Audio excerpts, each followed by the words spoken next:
and thank you very much for joining us today. We're going to be putting on a celebration for our kids. So, Nox Palmati is Latin for Knight of Palms, palms being a symbol for victory.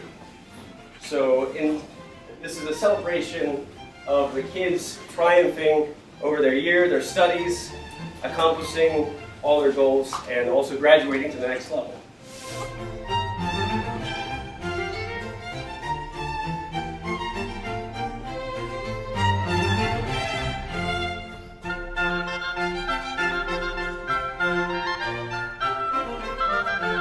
Classical education has been the education for Western civilization since the beginning. There's references to it in Homer's Iliad, for example, and it was really codified by Plato and Isocrates. But if you name anyone that was born before the year 1900, if they were educated classically. And this includes people like Einstein, who's synonymous with a genius. He and all the other scientists that were notable in the early 1900s were educated classically. But any lawyer, any important political figure, our founding fathers, for example, they were educated classically. This education was so important because it gave you the groundwork of thinking and doing. And it also gave you an understanding of the roots of our civilization. You learned Homer, you learned the Aeneid, you learned the great works, so that by interacting with them, you had a model that you were able to follow. Classical education is made up of the 7 liberal arts, which are the trivium, the language arts,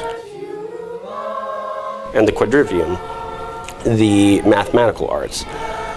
Arts here aren't something like a painting. Arts are skills to acquire. And it all starts with grammar.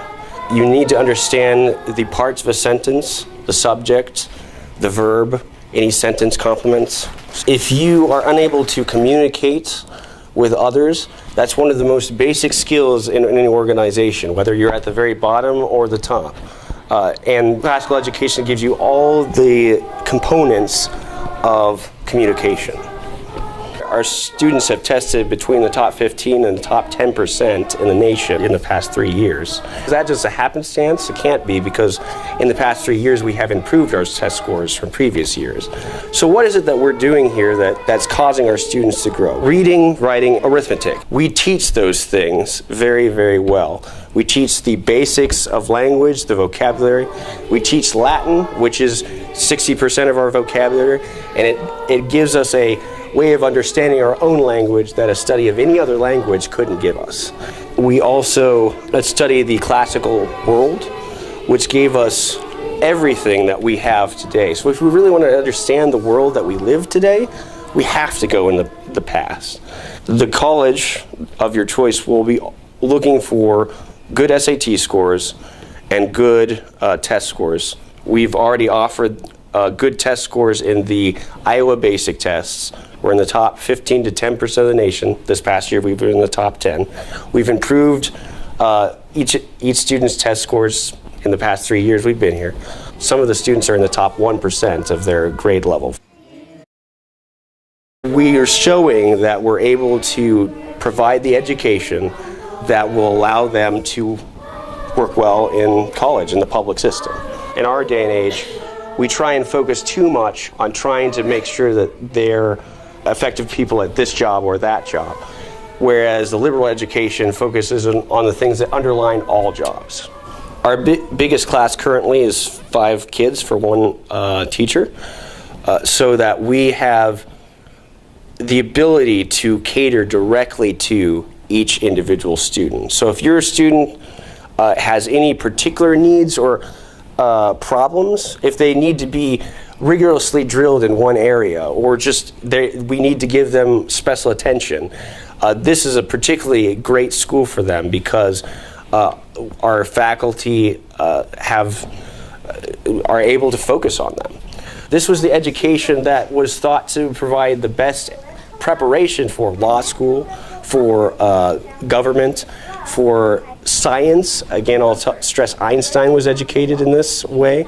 This was thought to be the best education in any of the fine arts, so that if they go here, they'll have the preparation needed to enter into those fields.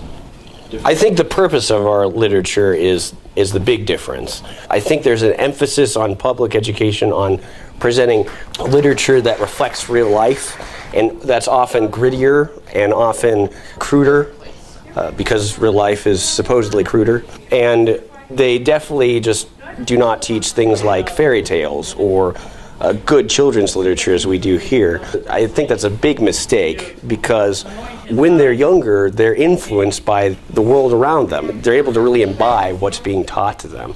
So if they give them things like fairy tales and good children's literature, they're able to grab onto that and really be excited about what they're learning, and also to really be excited about the virtuous actions of that one character. Plato was the first one who brought it down to earth, where education became something that really empowered the soul. In general, just the Greek mindset is one of curiosity and wonder of this world, and really, what is the truth of things? That tenacious spirit really caused them to stumble on it, as it were.